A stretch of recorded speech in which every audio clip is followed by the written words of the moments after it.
Olá pessoal, aqui quem fala é o professor Luciano e dando continuidade ao nosso projeto de implementação de modelagem de nosso pequeno banco de dados, nós chegamos agora na fase de normalização. Na fase de normalização nós vamos passar pelas três fases de normalização. A primeira forma normal, a segunda forma e a terceira forma. Lembrando que não é possível pular nenhuma delas. Para que a terceira forma funcione, a segunda já deve ter sido implementada. Para que a segunda funcione, a primeira tem que estar sendo implementada. O nosso exemplo é muito pequenininho, mas no entanto, não significa que nós não podemos então revisar então os conceitos de normalização de forma normal.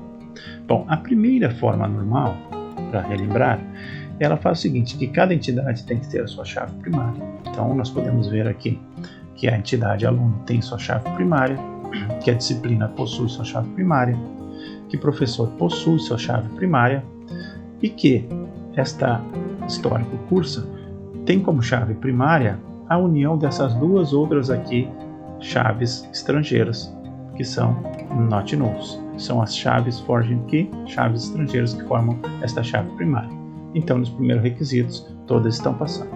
Bom, deve possuir valores atômicos, que não são valores que possam ser divididos, como valores multivalorados ou compostos.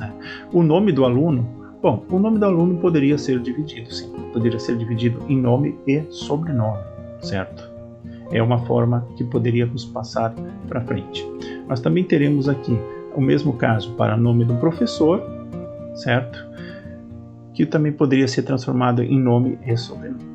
Mas nós temos aqui um exemplo que é simples, A nossa ideia aqui é só demonstrar e rever então essas formas aqui. E eu não sou obrigado a fazer esta normalização à risca. É claro que eu tenho que saber exatamente o que eu estou fazendo, porque a normalização é uma regra que indica a boa prática de banco de dados no seu projeto. Bom, então poderia colocar aqui nome, adicionar mais um campo aqui e transformar em nome e sobrenome. Mas é claro que aqui nosso exemplo é simples e aqui está faltando, por exemplo, o CPF do aluno, aqui está faltando o endereço do aluno, aqui está faltando vários outros campos que eu não coloquei porque senão vai se tornar extensivo demais para um simples projeto. Bom, atributos então composto e multivalorados. Nós temos aqui alguns multivalorados, não temos composto. E tabelas alinhadas. Tabelas alinhadas seria o seguinte, caso eu tenha aqui dentro de uma tabela demasiadas informações, certo?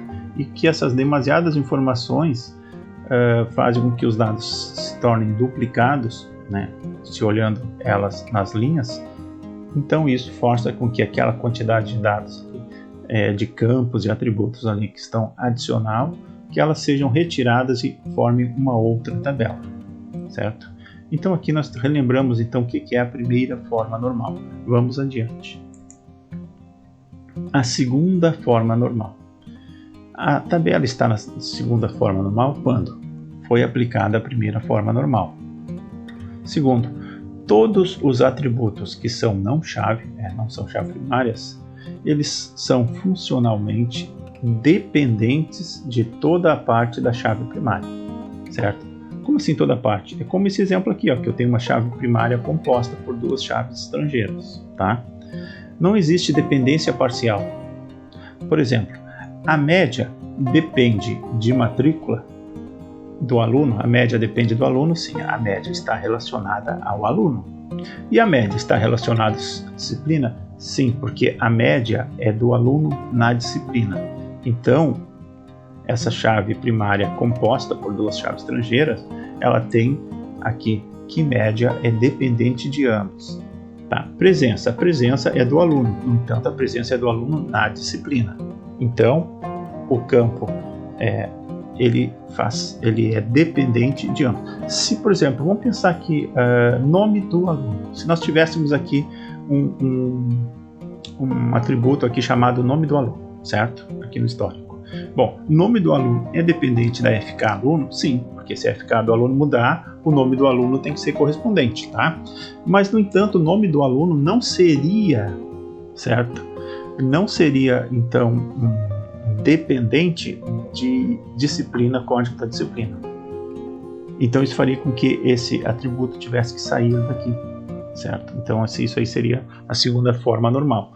Como o nosso tabelinho aqui é pequeno, nós podemos olhar aqui e ver que não existe, então, nenhuma dependência, então, que não seja dependente, né? Uma dependência parcial. Não existe dependências parciais aqui, certo?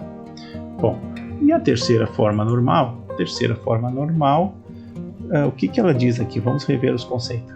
Que não existe dependências transitivas. Para acontecer uma dependência transitiva, é quando eu tenho tabelas com uma grande quantidade de dados, certo? E essa grande quantidade de dados não é dados, é de atributos, né? Aí pode ocorrer de nós termos aqui um campo, que é um campo não chave, e que ele se torna, então, o que nós chamamos de uma dependência transitiva, que ela não depende, né? Que ela depende de um outro campo. Por exemplo, o nome da disciplina e está relacionado aqui, no caso, com o semestre. Ok, é uma dependência transitiva entre esses dois atributos não chave. E Maria, não tem problema, eu posso trocar um que não vai anular o outro, certo? Esse é o relacionamento que eu tenho que olhar.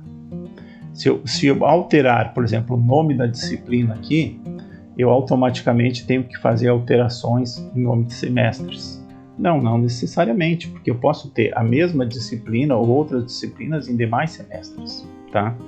Isso aqui fica mais claro quando nós temos uma quantidade grande. E é claro que eu também já postei outros vídeos que são focados em normalização, com exemplos que ficam mais claros.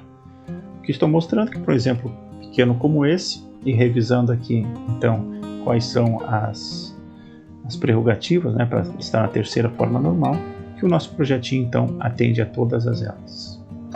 Então, a partir daqui, nós passamos para a etapa final, que é a implementação, então, dessa estrutura no banco de dados Postgres e fazer, então, um pequeno teste.